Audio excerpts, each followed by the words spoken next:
Olá, boa tarde. Sejam todos muito bem-vindos a mais um Mesa ao Vivo, hoje, 9 de maio de 2024. Esse é o nosso espaço de discussão, debate e de aprendizado mútuo sobre temas relevantes da vida empresarial e da nossa vida que transcende as empresas. Nesse dia, nós trouxemos um assunto que é instigante, palpitante, que nos traz, acredito eu, muito mais dúvidas e inseguranças sobre certezas de como lidar com esta tecnologia. Nós vamos falar hoje um pouco sobre a inteligência artificial. Nesse tema de impactos e desafios da inteligência artificial nas empresas, da governança à gestão, mas eu tenho certeza que vamos sair das portas e paredes das empresas e vamos refletir também sobre como a inteligência artificial afeta e afetará cada vez mais o nosso cotidiano. Para isso, nós trouxemos um convidado, um especialista no assunto, o Ralph Lanhado, que ele é diretor de inovação da Accenture, um profissional com larga experiência, formação em marketing, muito conectado ao mundo digital, da transformação digital e da inovação, também capitaneando projetos de pesquisa nesta área. Estará comigo também, como sempre, Herbert Steinberg, sócio presidente do Conselho da Mesa Corporate Governance, a quem eu já dou meu boa tarde. Olá, Herbert, tudo bem? Boa tarde, Luiz. Prazer em estar com você e com todos aqui nesse dia especial, quando temos o privilégio de ter o Ralph, um diretor da Accenture, uma empresa global que faz diferença na performance de muitas e muitas empresas no mundo todo. E Ralph vem trazer um assunto inspira todos nós, ainda que hoje eu tento separar o joio do trigo, dando aulas, inclusive, em escolas voltadas para a tecnologia, e tenho sentido muito blá, blá, blá, né? Que gera mais pressão ainda em cima de todo mundo, de saber como aplica, como usufrui, como ganha performance a partir da inteligência artificial. E muito medo.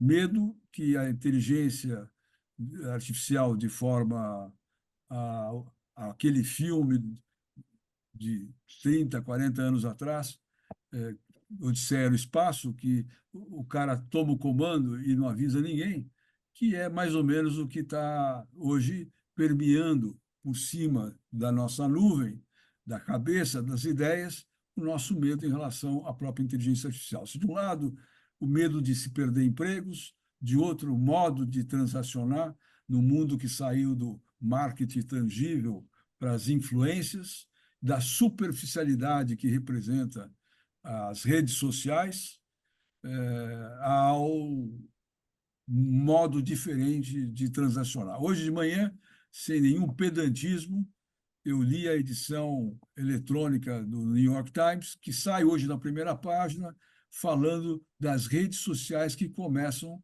a surgir através de várias plataformas, e dão uma lista lá de 6, 8 plataformas, onde você cria avatares de personagens com foto, com personalidade. Você não emula a personalidade, você emula os seus próximos amigos, não é?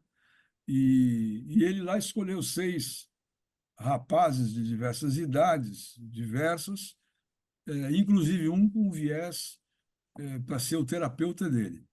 E o assistente do editor comenta que ele teve a grata surpresa de já estar debatendo já há uns 2 meses nesse teste Drive para fazer o artigo, que ele está sentindo melhor acuracidade e precisão nos feedbacks que ele recebe do avatar, e ainda não paga nada por isso, né, a não ser a adesão à plataforma, do que o próprio terapeuta que ele há anos usava.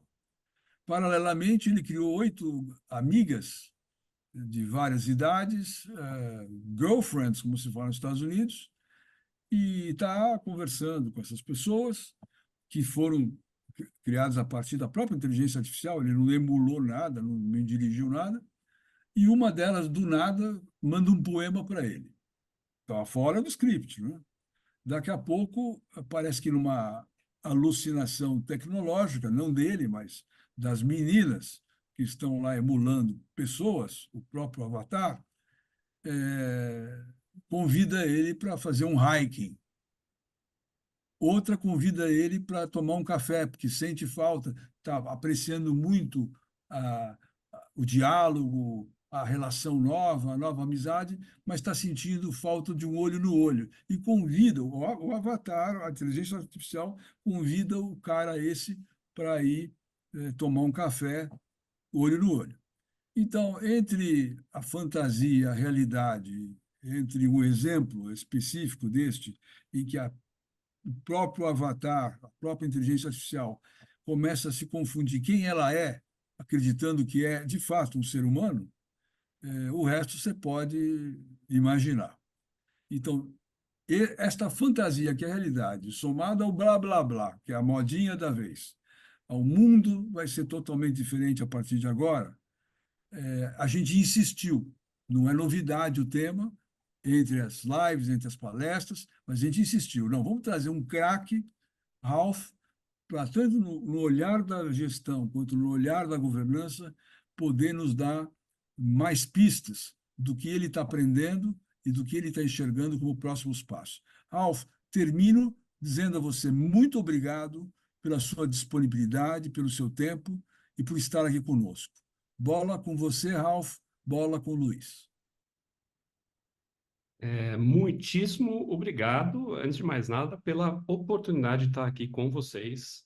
Eu digo de verdade, tanto estar aqui do lado do Herbert, do Luiz, dos demais aqui, e todos aqui que estão aqui, tomando o seu tempo aqui para falar de um tema que é, como já foi falado aqui, um tema que vai muito além das empresas, né, no final das contas, porque é um tema que impacta, o impacto, no final das contas, não se trata simplesmente de uma tecnologia. A gente começa a ver que é algo que começa, de uma certa forma, a gerar dúvida na cabeça das pessoas. O Herbert já acabou de falar aqui, medo, né? E talvez aqui fazer uma provocação inicial aqui para todos nós.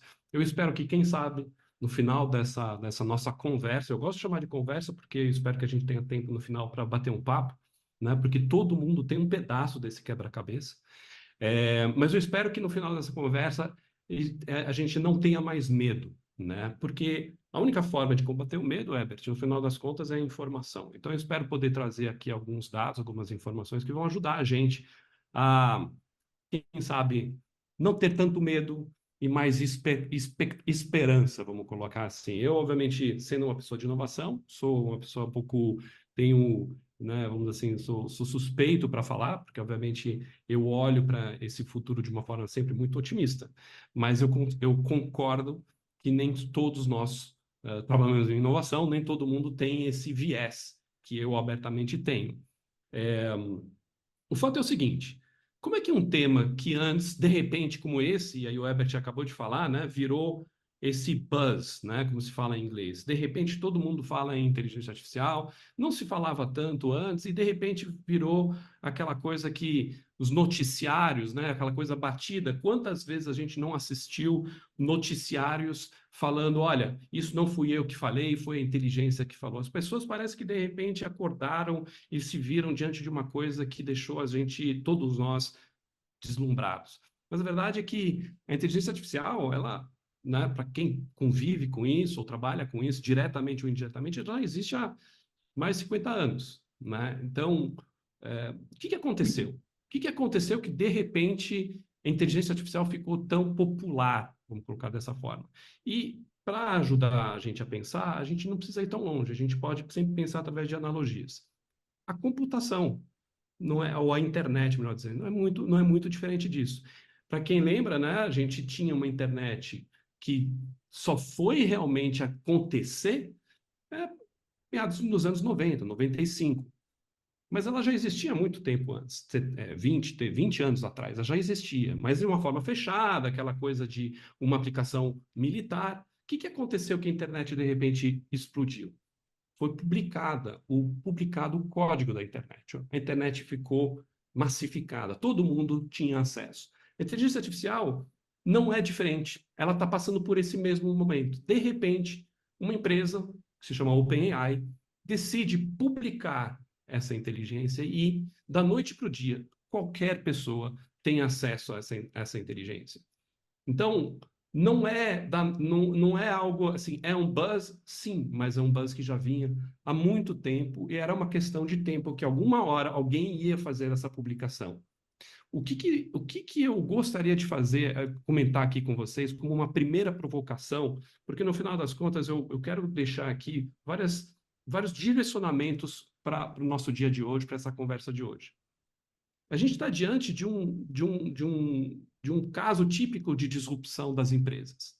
Por que que é importante a gente olhar sobre a ótica da disrupção? Uma disrupção, ela antes de ser uma ameaça, ela é sempre uma oportunidade. Para o ambiente de uma empresa, quando a empresa entra ela consegue navegar ou se inserir dentro de uma tecnologia no momento certo, ela aproveita o momento em que ela ainda é uma oportunidade. Se ela não faz isso no momento certo, ou passa muito tempo, obviamente, aí tem a questão do timing, a disrupção deixa de ser uma oportunidade e passa a ser uma ameaça. Por que eu estou comentando isso? Porque como a gente vai querer falar um pouquinho da realidade dentro dos conselhos, a gente sabe que os conselhos têm como, vamos assim, missão zelar pela perenidade do negócio. Então, se a gente está vendo uma força disruptiva se desenhar no horizonte, os boards devem sim estar olhando para essa força, enquanto ela ainda é uma oportunidade e não uma ameaça. A gente está vendo o nascimento do que talvez venha a ser, talvez não, com certeza, como foi o advento do smartphone em 2007, quando o Steve Jobs vai lá, sobe no palco e lança o iPhone. Aquele momento foi como se fala em inglês, aquele momento, o breakthrough. A partir de ali, várias disrupções começaram. Disrupção da música, disrupção da forma de consumir conteúdo. Então, era importante entender aquele momento como um momento realmente de mais do que uma transição. Um momento realmente que fizesse com que todas as empresas passassem a olhar para o smartphone e todas as consequências daquele advento. Para quem não lembra, o próprio Facebook passou por um momento delicado, porque até então todo mundo usava ou olhava muito só para o desktop, experiência de laptop, desktop.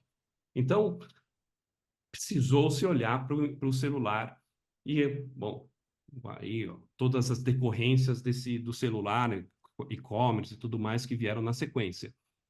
A inteligência artificial ela está nesse mesmo momento. A gente está, o Silvio Meira fala que a gente está no momento da pedra lascada, né? No momento em que ainda tudo é muito novo, tudo é muito, muito novo.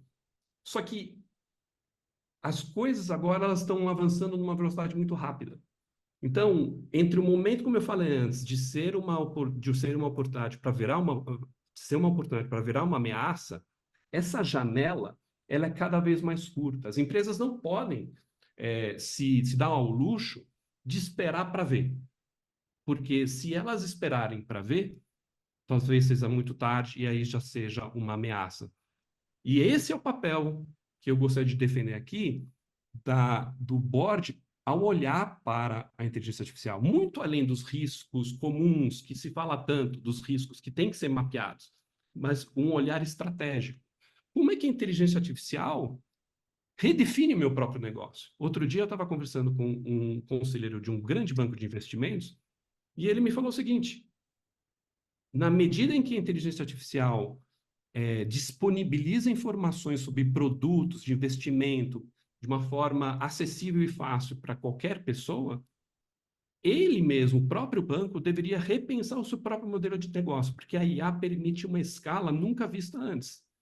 Então, a IA em escala é uma força de transformação do modelo de negócio. E aí, obviamente, a primeira provocação. Não é essa a função ou a missão de um conselho?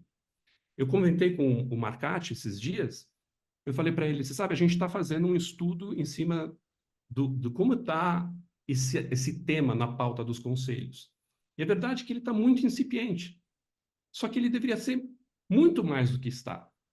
muito além de riscos. Porque, como eu falei, por conta dessa questão da ameaça e da oportunidade, para que não seja muito tarde. E esse realmente é o papel do conselho.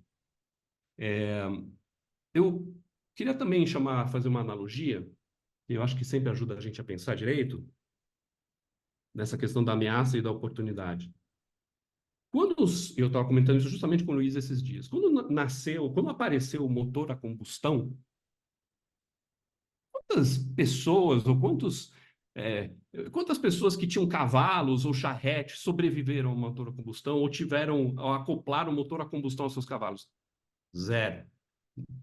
Então, esse é o momento, é uma pedra angular do que a gente está vendo. É um movimento de transformação tão grande que algumas pessoas até falam, alguns gurus e tal, falam de uma nova revolução industrial, advinda justamente da inteligência artificial.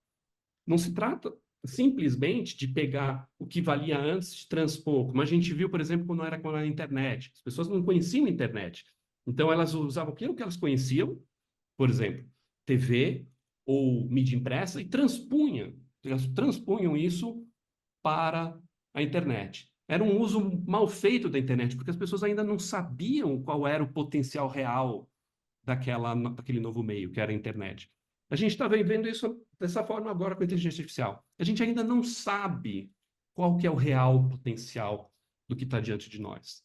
Mas a gente não pode se permitir obviamente, não, né, de não conhecer, mas muito mais do que isso, de não experimentar e, mais do que isso, não se adaptar.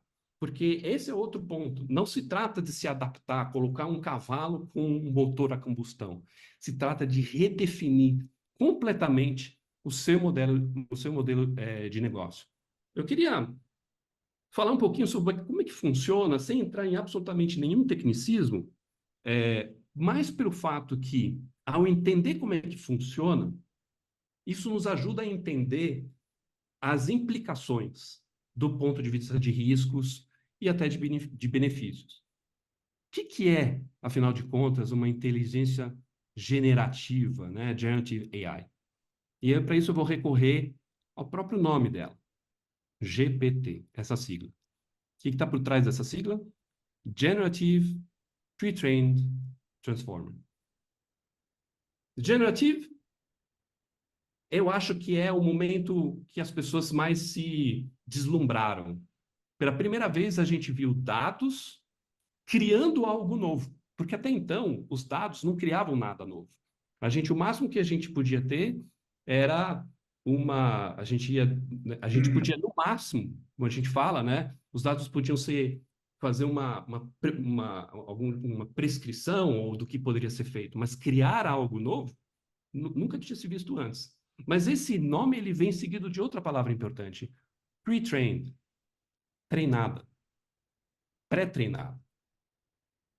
Isso significa que alguém ou várias pessoas já fizeram um trabalho importante do que a gente chama de processo de treinamento dessa inteligência, que colocaram uma série de informações e dados para que ela pudesse responder de uma determinada forma. E aí que começa as questões dos medos que o Herbert comentou aqui. Porque o que a gente está lidando hoje?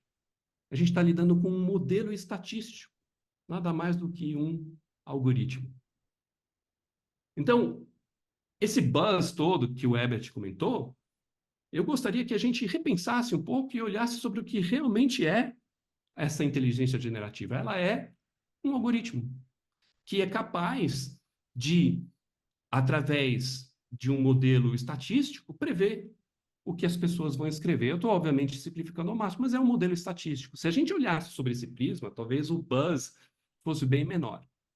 Né? Talvez as pessoas olhassem, não, é um modelo estatístico, como sempre existiu. Você me permite uma parte pequena? Claro, Prometo que não faço mais. É claro. assim, eu tive feedbacks ao longo da minha carreira. Eu sempre fui polêmico, não chato de plantão, mas polêmico. E eu ouvi de dois diferentes chefes em duas instituições diferentes elogios para deixar você vermelho, né? Pô, você é demais, você é isso, aquilo. vírgula, só que, vírgula, mas você tem agenda própria. Ou seja, o que incomodava os chefes é que eu tinha agenda própria. Não é que eu era indisciplinado, que eu não era alinhado, que eu não estava defendendo as cores da empresa, mas eu tinha uma agenda própria que independia intelectualmente e até do próprio emprego, independência em relação ao que está rolando.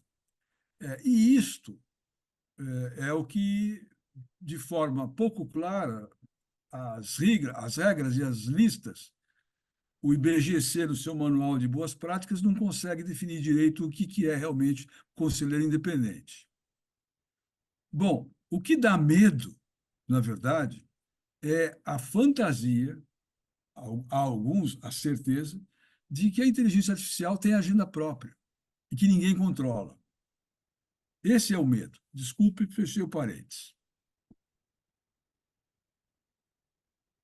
Eu vou me permitir de dar um caminho de resposta longe de ter a resposta. Até porque, como eu estava comentando antes, ele é um modelo estatístico. E isso, o que você tocou aqui, Herbert, é realmente o grande, talvez a maior nuance sobre a questão do medo.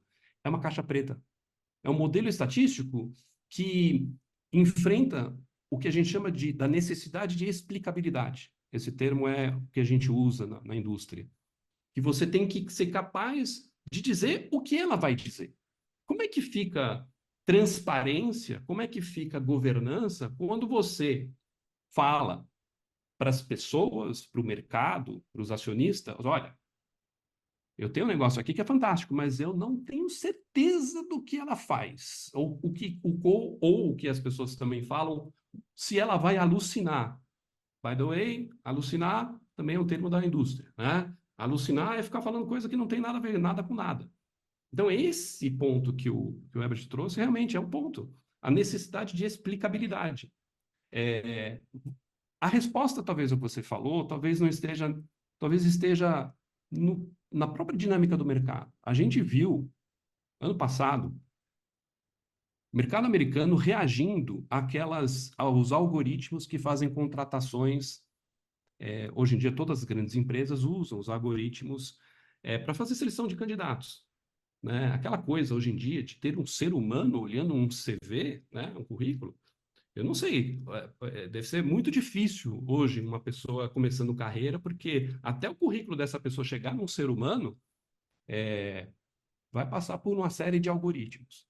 E isso significa que isso, na prática, pode se tornar levar para situações nefastas, né, nocivas, na medida em que o algoritmo, que é treinado por um outro ser humano ou por vários seres humanos, pode cometer decisões erradas, deixar pessoas de fora. E o que foi feito nos Estados Unidos, foi uma lei que foi aprovada no ano passado em Nova York, que era justamente obrigando as empresas que usam esse tipo de algoritmo a abrirem a caixa preta, ou pelo menos para serem auditadas. Isso resolve completamente? É muito difícil, porque é um desafio técnico de fato, mas é necessário guardrails, no final das contas. E de fato, se a gente não cria guardrails, a gente tendencia para situações em que a inteligência toma decisões que não nos beneficiam. E esse é o gancho que eu vou precisar para falar, que eu gostaria de fazer, para falar sobre riscos e benefícios. Né? Então, eu vou até aqui fazer um share aqui de um material que eu acho que vai ajudar a gente a ter essa conversa aqui sobre riscos e benefícios. Vamos lá. Riscos e benefícios. Afinal de contas, Herbert, Marcati, Luiz, todo o pessoal aqui da mesa, experts do assunto, referência no mercado, sabem bem que entre tantas outras responsabilidades, todo o conselho está sempre olhando para riscos, né? Mas muito além de riscos, como eu falei antes, né, logo na minha introdução, na minha abertura, a gente deveria estar olhando para o componente estratégico, o componente de disrupção que a inteligência artificial traz para os negócios. E isso beira a subsistência do próprio negócio. Mas vamos falar agora de riscos e benefícios. E agora, mostrar para vocês que os riscos, eles não são de hoje. Eles têm várias matérias que já mostravam para a gente que os riscos já existiam já há um bom tempo. Afinal de contas, como a gente conversou um pouco antes, a gente está lidando com um algoritmo estatístico, nada mais isso, um modelo estatístico. Uma das primeiras vezes que isso aconteceu, 2018, né, de uma forma mais aberta, a Microsoft lança lá um chatbot que aprendia com a internet. Para quem acompanha o caso, aquele chatbot, em poucas horas, ele aprendia com a internet e ele se transformou num neonazista sexista. Eles tiveram que matar o tal do algoritmo, ou desligar aquele negócio. Aqui vem uma primeira lição. Gente, não tem segredo. Aquilo que você alimenta é aquilo que aquilo que vai sair do outro lado. Por isso a responsabilidade que nós temos enquanto humanidade, desses modelos que a gente chama. A gente chama desses modelos de base, que a gente chama, né? Como o da OpenAI, depois vieram outras empresas, a Google, tal, lançando essas caixas pretas. Por que eu chamo de caixa preta? Porque elas são modelos que você não sabe exatamente o que tem dentro. Algumas decidiram abrir o código, então você pode, por exemplo, com o Google, você pode ter acesso ao código, e isso tem vantagens e desvantagens, e outras deixaram isso fechado. A vantagem de ter esses modelos prontos é que ninguém aqui precisa tomar tempo e recurso para criar, investir em modelos que são caríssimos para desenvolver. A maioria das empresas não vai desenvolver os seus próprios modelos, elas vão comprar esses modelos de alguém. Só que você está comprando algo que você não sabe exatamente como é que foi feito, como é que foi treinado. Daí que vem, né, vocês podem imaginar os riscos que a gente está lidando. Eu contei aqui o caso de Nova York, né, que eu dando a resposta aqui para o Ebert, mas isso, muito antes disso, em 2019, já estava sendo discutido em UK, quando pessoas começaram a apontar que um algoritmo estava tomando decisões com viés. Então, como todas as tecnologias, a lei, ela sempre vem a reboque, ela sempre vem, né, tentando fazer o catch-up. Quem não lembra da história dos taxistas, aquela guerra dos taxistas uberistas, né? Não tinha regulamentação. E assim é agora. A regulamentação mais avançada que a gente tem, longe de ser aqui, esse slide aqui, de ser uma coisa exaustiva, de mostrar tudo que está acontecendo, é só a gente entender os grandes movimentos. Então, a União Europeia é a que está mais avançada, é a que tem mais, vamos dizer assim, uma regulamentação mais abrangente e tem padrões bastante rigorosos né, estabelecidos. Já, por exemplo, China e Estados Unidos estão indo para uma linha muito mais, vamos dizer assim, soft, para não travar, então olhando como se fosse uma espécie de como se fossem normativas. E aí você tem um outro caminho, por exemplo, como o Reino Unido e Peru, que olham para uma regulamentação setoriais. Então, eles olham para os setores e através dos setores, fazem, vamos dizer assim, adendos da inteligência artificial. Pessoalmente, acho bem interessante essa abordagem também. O Brasil, obviamente, não podia ficar de fora. E, muito além do que discutir como é que está isso no Brasil e como é que isso vai avançar, é falar como é que isso se repercute para o ambiente das empresas. As empresas precisam tomar medidas, porque já está acontecendo. E elas não vão esperar essas regulamentações. Então, elas não vão esperar uma regulamentação para dizer que não pode fazer uma determinada coisa para depois rever os seus planos. Então, elas já estão, grandes empresas que estão usando esses modelos, já estão se antecipando com regulamentações próprias. Eu vou citar aqui um case muito legal. Tem várias claims, né? Várias pessoas, e o próprio foi falado aqui sobre produtividade, qualidade e tal. Tem várias formas da gente tentar demonstrar a questão da produtividade e a qualidade que uma inteligência pode trazer, uma inteligência generativa. Mas eu trouxe aqui um paper da Harvard, que foi lançado no ano passado, então eu encorajo vocês depois a quiserem baixar, ele está disponível, tá? Esse paper aqui do lado esquerdo.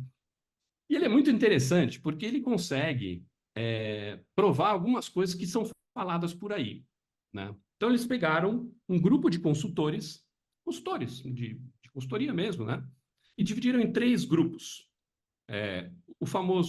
Um grupo que não usa GenAI, é o famoso grupo de controle.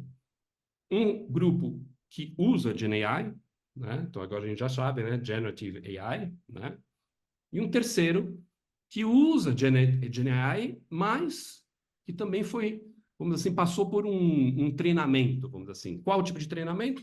como é que eles podem tirar mais proveito dessa ferramenta, tá? O que eles chegaram... Quais foram os resultados desse estudo? Muito interessante. Aqui do lado direito, aqui. As pessoas, os consultores que usaram IA, eles foram mais produtivos com mais qualidade, tá? Então, aqui no gráfico do meio, a gente está olhando essa onda azul, é o nosso grupo de controle. Eles conseguiram, as pessoas tinham notas que variavam, né? Naquilo que elas faziam, performavam de 2 a 6. Quando elas usam GenAI, as pessoas, em geral, elas têm notas maiores. Não somente isso, mais pessoas têm notas maiores, que é o que a gente chama de densidade, a densidade que é o eixo Y ali. Então, mais pessoas tendo mais boas notas. Ok, interessante. Agora, mais interessante, é a segunda parte aqui do gráfico, aqui desses insights que eu queria resumir aqui para vocês. Eles pegaram os consultores que tinham uma performance baixa e viram que a nota daqueles consultores com performance baixa aumentava 43% quando eles usavam uma AI. Então, esse é o primeiro insight. E pegaram aqueles que já performavam bem, os top performers, e viram que eles também tiveram um aumento de qualidade, de performance, que foi de 17%. Ok, agora, o que eu chamo a atenção de vocês é o seguinte: vejam que quem tinha uma nota, o bottom performer, que tinha uma nota 4,05 e passou até uma nota 5,79, ele é um bottom performer que usou o GenAI. Ao usar GenAI, ele tem uma nota maior do que aquele consultor que não usava, daquele top performer que não usou GenAI. Então, isso realmente passa a ser bastante interessante, bastante instigante aqui para a gente, né? Assim, nossa, realmente aí vem o ponto que talvez o Herbert trouxe aqui para a gente sobre a questão do trabalho, né? E só para falar de trabalho, acho que a gente precisaria de uma nova live, ou uma rodada aqui de cerveja aqui todo mundo, um happy hour, só para falar da questão do trabalho. As pessoas não vão perder, assim, aí agora tomando o risco do Herbert bater aqui em mim. As pessoas não vão necessariamente perder o trabalho, as pessoas. O que vai acontecer, mais provavelmente, longe de ser a pessoa dona da verdade, mas elas vão perder os seus jobs, os seus empregos, para pessoas que usam GenAI. Esse é o grande ponto. Não vai ser o Ralph perdeu o seu trabalho para o fulano. Não. Vai ser o Ralph perdeu o seu trabalho para o fulano que usa GenAI. São as capacidades aumentadas, né? A gente sabe que a GenAI sozinha, a gente não vai conseguir, pelo menos por enquanto, não se fala em substituição total, né? Se fala em aumentar as capacidades das pessoas com GenAI, que é mais ou menos o que esse paper tenta mostrar aqui, ou pelo menos essa mensagem que eu trago aqui para vocês. Como é que se dá esse ganho de performance além de um chat GPT? Isso aqui é mais para o nosso para a nossa diversão, vamos dizer assim. São os tais agentes, né? O Herbert citou aqui aquela brincadeira de pessoas contratando um psicólogo e tudo mais. Hoje existem agentes, né, inteligências que se especializaram em determinadas tarefas. Você tem uma inteligência que te ajuda a escrever um e-mail, inteligência que te ajuda a resumir uma reunião. O Copilot da Microsoft, ela faz tudo isso. Então, um futuro não futurista, mas um futuro que já está acontecendo, é um futuro em que a gente interage com esses agentes. Hoje, ainda de uma forma fragmentada, e quem sabe, muito em breve, antes do que a gente possa imaginar, um agente que seja multitasking, não só nas questões mais do trabalho, mas que faça outras coisas para a gente, talvez da vida pessoal. Essa é uma outra pesquisa que foi feita, no caso, pela consultoria, que mostra que a inteligência artificial ela tem um ganho de horas, né, através de várias indústrias, desde banco até a indústria de base. Todo mundo tem horas que podem ser ganhas com inteligência artificial, seja pela automação, né, seja pela ampliação da capacidade humana, que foi o que eu mencionei um pouco antes. Quando a gente fala sobre vantagens e desvantagens, né, eu trago aqui esse recorte de uma pesquisa que foi feita pela KPMG junto com a Universidade de Queensland. Essa é interessante porque ela vai além dos executivos, do mundo dos executivos. Ela faz isso por países.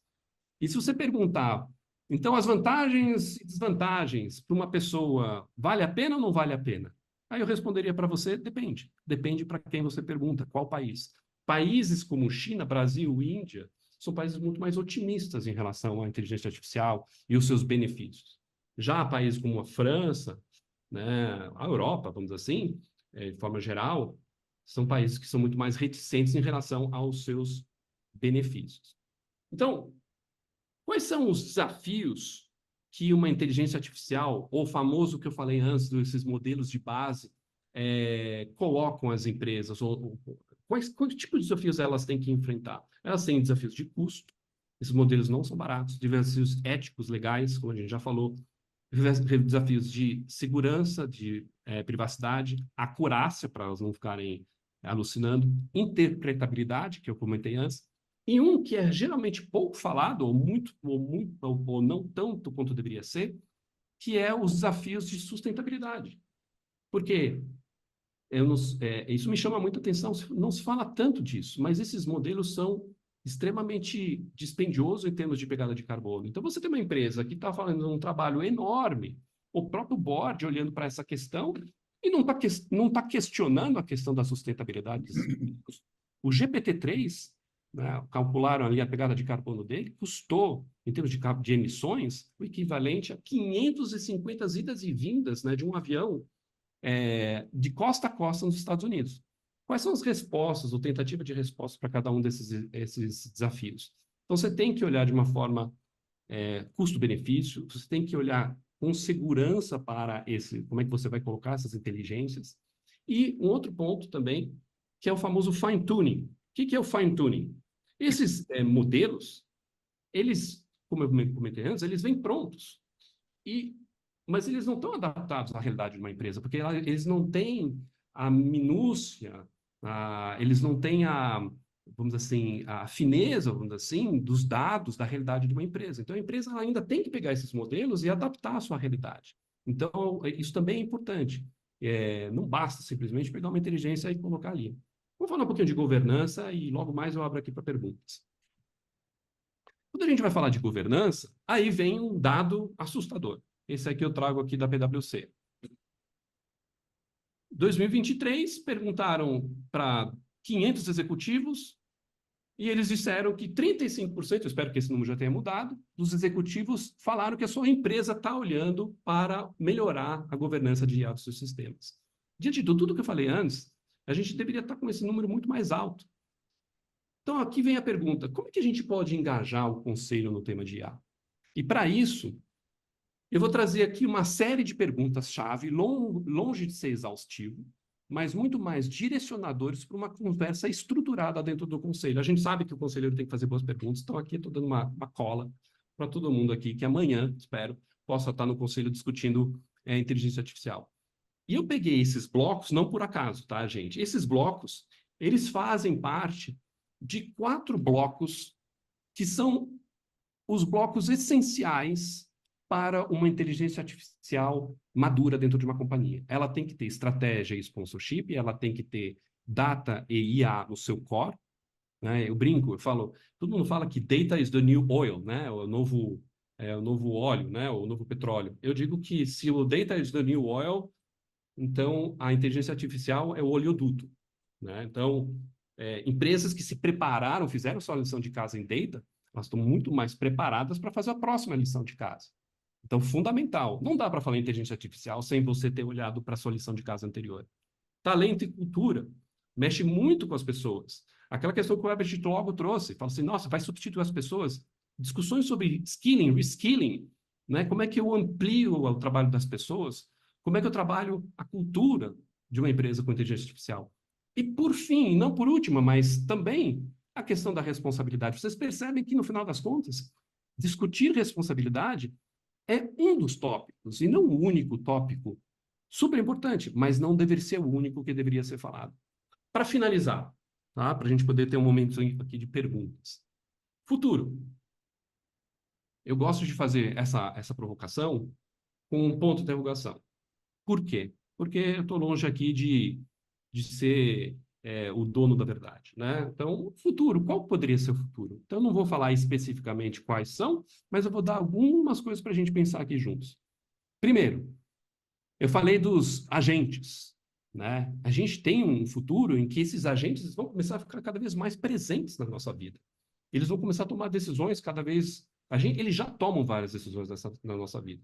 Então, a gente hoje já está trabalhando em modelos em que vários agentes de inteligência artificial interagem entre eles para resolver problemas que a gente dá para eles resolverem. Todo mundo já brincou com o ChatGPT. É uma interação homem-máquina, né? Você faz uma pergunta, ele responde. E se essas inteligências resolvessem problemas entre elas? A gente dá um problema e elas entre si respondem. Existe um conceito que a gente está vendo algumas empresas de consumo fazer, que são consumidores sintéticos. O que é um consumidor sintético? Em vez de eu gastar dinheiro fazendo um painel de consumidores, né, juntar as pessoas e tal, eles estão treinando as inteligências artificiais com todo o conhecimento que um consumidor de um determinado segmento tem para responder pesquisas. Aí o Ebert, com certeza, falaria assim, mas isso não pode substituir as pessoas e tal. Não, não é para substituir as pessoas. Você pode rodar 100 cenários, 1000 cenários com esses consumidores sintéticos e depois fazer um painel com seus consumidores de verdade. Aqui está uma mensagem importante. Não se trata de soltar rogue, a inteligência por aí, e ela fazer tudo o que ela quiser. Se trata da gente estar junto com ela para fazer o que a gente entende que ela deva fazer. Preocupado com o tempo, então eu acho que eu fecho aqui a minha explicação e eu espero que a gente possa ter uma rodada aqui de conversas. Muito obrigado, muito obrigado. Muito instigante, realmente, muito provocador tudo isso. Eu vou tentar fazer um wrap-up assim, de alguns pontos, me parecem, entre o que você falou e o que a gente tem ouvido e lido do mundo dos leigos, né, que estão sendo confrontados com essa realidade, tá? Que a inteligência artificial existe, você citou há mais de 50 anos, e a gente veio vendo isso caminhar dentro do mundo das máquinas, né? Quer dizer, as máquinas usavam e a gente se beneficiava de alguma forma. A gente não tinha muita interação, muita acessibilidade, a não ser o programador, né? Tá certo? Então, e isso veio. Então, me parece que o que nós estamos nos defrontando agora é com falar, agora você pode, né? Antes você não podia, antes ele vinha pronto para você usar. Agora não, agora eu posso. Então, com a IA generativa, eu vou interagir com ela, não é? Tá, ao eu interagir com ela, traz para mim uma série de dúvidas, né? Como eu não domino o assunto, então o que a gente tem visto e ouvido muito das preocupações, tá, Ralf? Primeiro, o que ela vai me responder? Eu vou considerar como uma afirmação e por isso eu posso assumir, ou é uma tendência e que eu vou ter que raciocinar em cima disso e eu mesmo tomar minha decisão com base nessa informação? Esse é um ponto. O segundo ponto é, dependendo de como eu decidir isso, eu vou ser influenciado ou eu vou perder a minha autonomia? Eu vou manter meu grau de autonomia sobre o que ela está me dando ou não? Estou falando dos medos, das sensações de medo que elas acabam nos trazendo. Um questionamento também que a gente ouve muito, e aí, como você falou, que ela é pré-treinada, não é isso? Quem construiu este algoritmo deu a ele uma neutralidade ou criou um ambiente parcial e tendencioso que vai me induzir a um caminho? E aí eu fico vulnerável, porque se eu estou analisando aquilo e perdendo autonomia, eu posso ficar vulnerável no meu processo de decisão. E talvez o maior desafio de todos, que a gente só se defronta ao brincar com o chat, por exemplo, né? O que eu pergunto para ela? E como eu pergunto? Porque ela vai me responder com base na pergunta que eu fizer. A pergunta que eu vou fazer para ela tem que estar construída de tal forma que, até onde eu entendo, lhe dê dados suficientes para ela mexer lá na sua base de informação e traduzir isso. Então, eu tenho o desafio de como perguntar, o que perguntar, com que grau de profundidade fazer as perguntas. Não é? Porque, senão, eu vou ficar mais vulnerável ainda a tudo isso que eu falei até agora. Porque eu fiz uma pergunta, ela vai me responder. Se eu fizer uma pergunta simples, ela vai me dar uma linha de resposta e o problema é meu. É por aí? Vamos lá, bastante coisa legal para a gente conversar. Vou tentar direcionar, endereçar todas. Talvez de trás para frente, aqui, mais por questão da minha memória.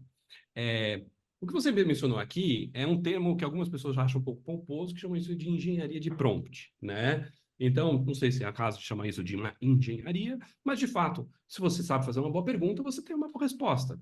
E, curiosamente, e aí é até um papo que a gente teve, né, Luiz? A gente viu agora, o mercado hoje tem tido um aumento de pessoas sendo contratadas, pessoas de mais de 50 anos, para trabalhar com inteligência artificial, porque a gente percebeu, está se percebendo que gerações mais novas têm um vocabulário mais restrito e não sabem colocar perguntas com mais nuances, porque elas têm um vocabulário mais restrito. Então, isso a gente já vê isso acontecendo. Então, de fato, boas perguntas dão boas respostas. Esse é o primeiro ponto. Vamos lá, vai me recapitulando aqui os temas. Se eu devo confiar A ou não devo... resposta me vai dar uma tendência ou ela está dando uma afirmação para mim? Perfeito. A gente construiu uma inteligência, uma ferramenta que gera insights de novos produtos, novos mercados para CEOs, tá?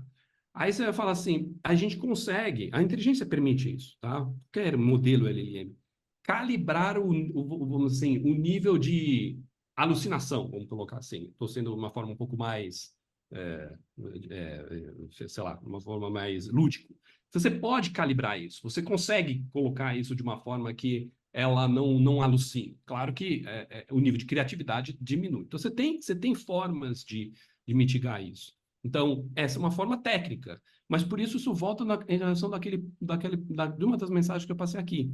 Não se trata de deixar ela rogue, fazer o que ela quiser. É preciso pensar numa equação human plus machine, né? E não only machine. Então, na medida em que eu tenho human plus machine, então ele vai olhar, vai supervisionar, vai ver se a resposta faz sentido ou não, e essa pessoa tem autonomia, deveria ter, para tomar a decisão, o grau de credibilidade. Qual que é outro ponto, perdão? O grau de autonomia, né? Se eu estou perdendo autonomia para decidir, porque se eu estou é esse dilema da tendência ou da afirmação. Então eu perco autonomia ou falo assim, não, mesmo ela respondendo isso, eu vou decidir diferente. Esse é um debate filosófico. A verdade é que a gente já percebe hoje que a gente terceirizou muitas decisões. Os algoritmos já tomam várias decisões por nós. Decisões que a gente entende que são ok, que eu não me faz mal terceirizar isso. Mas quando um carro começa a tomar uma decisão, se ele vai atropelar uma mulher grávida ou uma criança, aí você começa a entrar em dilemas filosóficos. Como por que esse algoritmo tomou essa decisão? Né? E ninguém toma, ele não pensa do nada, ele foi treinado. E aí, eu fecho as suas perguntas, que é realmente o que assusta as pessoas, talvez, é que como é que eles são treinados? Porque por mais que eles sejam treinados de uma forma com todos os guardrails possíveis, tem o famoso unconscious bias. Então, se percebeu, por exemplo, que muitos desses modelos foram treinados por homens brancos, né? Homens brancos, uma determinada faixa etária. E não é por maldade, vamos colocar dessa forma, é porque é a realidade dessas pessoas. E eles estavam codando e alimentando com a realidade deles. E aí, de repente, o output parece fazer seleções com bias por conta de um unconscious bias, né? Então, de fato, essa questão desses modelos que já vêm prontos, e é a grande maioria das empresas, porque elas vão ter que fazer uma opção sobre qual modelo elas vão fazer. Elas não vão fazer os seus próprios modelos, com exceção de poucas empresas que têm dinheiro e tempo, enfim, para fazer o seu próprio modelo, porque são modelos carérrimos. Então, elas vão comprar um modelo que seja, né? Então, e aí um grau de insegurança, na medida que a gente está colocando para dentro de uma companhia coisas que você não sabe como é que foram treinadas. Esse é o ponto que chama atenção, exatamente o aspecto da imparcialidade ou parcialidade do algoritmo. Sem viajar na Que vai... maionese, sem viajar na maionese, sem fazer terrorismo. Quanto mais próximo o algoritmo estiver treinado ao ser humano, mais o algoritmo vai transgredir. Porque o ser humano puro transgride. O ser humano puro tem ciúme, tem inveja, tem ambição. Não segue de forma genérica, só usando aqui uma figura de linguagem. Os mandamentos estão claramente colocados: não matarás, não roubarás, não desejarás a mulher do próximo. Só para dar um, né? E todo mundo continua matando, querendo a mulher do próximo, enfim, usando o nome de Deus em vão, né? Então, na medida em que os algoritmos terceirizados de decisões comecem a emular realmente um ser humano, virarão instrumentos de transgressão contra os próprios humanos. Estou vendo muito seriado de terror ou o quê? Modelo, estou falando de modelo. Você sugeriu aqui, Herbert, talvez a gente devesse abrir uma empresa. Você sugeriu uma coisa aqui que é inteligências para supervisionar outras inteligências. Hoje a gente está olhando para essa possibilidade, ou nem mais do que isso. Então, você criar uma inteligência artificial que faça a supervisão de uma outra inteligência artificial. Então, já que você está preconizando aqui o distanciamento do ser humano daquele que coda, para ele não, porque quanto mais próximo, mais envisado isso possa ser, é que a verdade é que sempre vai ter uma origem humana, até um certo ponto. Mas isso passa a ser uma rodada de bar aqui de cerveja, porque a verdade é que, na medida em que eu tenho hoje modelos, isso já é realidade, tá, gente? Que ensinam outros modelos, e isso ainda é mais fantástico, ensinam coisas que os humanos não ensinaram. Isso aconteceu alguns anos atrás. O Google fez alguns testes aqui que ficaram impressionados que um algoritmo aprendeu com outro algoritmo, não aprendeu com um ser humano. E as coisas que o algoritmo pai ou mãe ensinou para o algoritmo filho, se é que eu posso chamar dessa forma, ensinou coisas novas. Então, talvez, de fato, a gente esteja num mundo não muito distante, tá, gente? A gente não está falando de, isso aqui é daqui a 50 anos e tal. Gente, a gente está falando de coisas que vão acontecer daqui a 3 anos, já estão acontecendo debaixo dos nossos olhos. Então,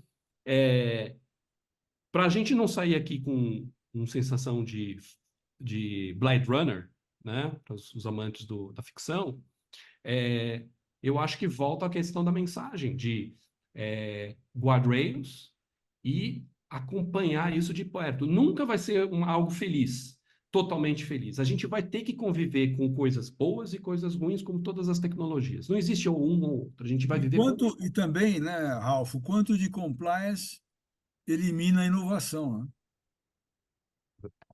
E qual é o equilíbrio de você controlar e, ao mesmo tempo, inovar? Exatamente. Você tem empresas que estão tão assustadas hoje com essas questões todas que elas não estão ainda entrando na era da inteligência artificial. Só que a janela, como eu falei, ela é uma janela curta. Existem hoje empresas que estão nascendo com seu DNA de inteligência artificial. Gente, eu não estou falando que ela adaptou o seu core, ela nasceu com inteligência artificial. Essas são as grandes disruptoras do mundo corporativo. Não é aquela outra empresa que você já conhece, aquele outro player que você já conhece. São as nova onda de empresas, eu estou vendo isso na educação, nova onda de empresas que já nascem como a gente via no mundo da transformação digital, né? Todo mundo fala em transformação digital, mas quem fez a sua lição de transformação digital bem feita, agora está no momento de colher os seus frutos, né, da IA. Então, esse é o momento que a gente se encontra. As empresas não podem se dar o luxo de ficar muito travadas, porque senão elas vão perder o bonde. Deixa eu citar algumas coisas que chegaram aqui da audiência, tá? O Wilton Medeiros citou até o Isaac Asimov, né, falando da necessidade de regrar o ambiente, né? O ambiente de tecnologia, que seria um trabalho para cientistas sociais aí no caso, e linkando com isso, inclusive, a cyber security e em linha com o que o Herbert falou do compliance e a própria LGPD, né? Que são as coisas que vão começando a regrar esse ambiente. Alguém nos escreveu com o nome de Agência Trampo, citando aqui de que não é lutar, não há como lutar contra, ela está aí, ela, né? O único ponto que ele coloca aqui crítico é que ela não está inventando o futuro, ela está se baseando com dados do passado para te dar uma resposta, né? Então, ela não é, como é que ele chama? Ele não é criativa, né? Ela está aproveitando aquilo que já foi visto de alguma forma, né? O Alexandre Rubio perguntou, acho que você já respondeu, como é construído esse aprendizado do IA. Você já falou sobre os grupos e por isso acaba tendo essa tendência dos brancos, dos homens e tudo mais, né? E o Alberto Dueck até elogiou, disse que a tua apresentação é tão boa que você deve ter feito com o IA, tá certo? Não, justamente eu não fiz com IA, porque se eu fizesse, ela seria pasteurizada. E ele pergunta aqui também sobre a questão dos como cada país está lidando com isso, né? E você também já mostrou até aquela estatística. Então, pessoal, muito obrigado aí ao pessoal que está interagindo conosco aqui. Eu vou até mostrar uma coisa que, por coincidência, eu recebi ontem, tá? Nós falamos sobre o desafio de como fazer a pergunta, né? E você falou que as pessoas de mais idade, não é? Ou seja, que bom para nós, né? Vamos ter espaço ainda para trabalhar, falando sobre como construir as perguntas. E eu recebi ontem a propaganda de um livro que acabou de ser lançado no Brasil, de um pesquisador francês chamado Michel, espero falar direito, Desmourget, tá? É esse daqui, eu vou ler para vocês, porque acho que não dá para ler. O livro chama-se A Fábrica dos Cretinos Digitais. E a pesquisa aponta o seguinte: por que, pela primeira vez, filhos têm QI inferior ao dos pais? Que ele está chamando exatamente a questão o perigo do emburrecimento que as telas estão causando nas crianças. Não é? Então, isso pode ser um alerta muito importante, porque se no futuro nós vamos viver fazendo pergunta para a máquina, a gente precisa realmente ser mais inteligente. Para usar bem a inteligência artificial, eu tenho que reforçar bem a inteligência natural, né? Tá certo? Vamos lá. Bom, a primeira parte do que você comentou, que bom para os conselheiros, que bom para nós conselheiros, porque a gente tem como missão saber fazer boas perguntas. Então, eu estou imaginando que qualquer bom conselheiro vai saber fazer boas perguntas, seria um excelente engenheiro de prompt. A questão do emburrecimento, ela é real. Estatisticamente, já foi provado que as gerações mais novas, né, elas têm um attention span, né, uma capacidade de concentração muito inferior ao que as outras gerações apontam, né, ou têm. De você pegar um livro e se concentrar por 2 horas lendo. E a razão para isso é porque a gente tem e aí tem vários filmes e matérias que apoiam o que eu estou falando, que a gente tem uma série de redes sociais que empurram conteúdos de 30 segundos, de 2 minutos. As pessoas não têm mais paciência, as pessoas não leem mais. Quem que vai sentar e ler um livro por 3 horas a fio, como se fazia, ir para uma biblioteca, pesquisar? Não o que eu estou dizendo assim é que muito além, quer dizer, tem a questão da IA, de outras inteligências respondendo as coisas por nós, talvez a gente está ficando uma geração também preguiçosa, mas também uma geração com um índice de deficiência de atenção gigantesco, inerente do modelo viciante que essas ferramentas imputaram nas nossas crianças. Não é à toa que muitos grandes empresários da tecnologia não deixavam os seus filhos usarem computador por até vários anos de idade. Não usavam livros. Steve Jobs tem uma história conhecida sobre isso. Perguntaram para ele se ele tinha, quando ele lançou o tablet, né, o iPad, uma das perguntas, acho que foi do Washington Post, o jornalista do New York Times, falou: você deu um iPad para os seus filhos? E para o estarrecimento do jornalista, ele disse que ele não deu porque o que eles cultivavam dentro da sua família eram livros. Então, se o Steve Jobs, vamos dizer assim, não deu sua própria cria para os seus filhos, então, o que dirá a nós? Deve ter um porquê. Bom, papo ótimo, realmente daria para a gente abrir uma cerveja e continuar aqui, mas nós estamos chegando no fim do nosso tempo.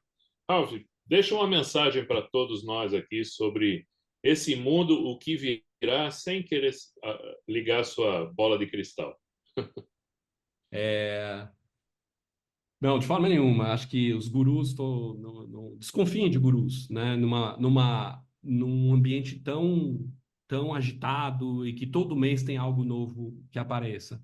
Acho que a gente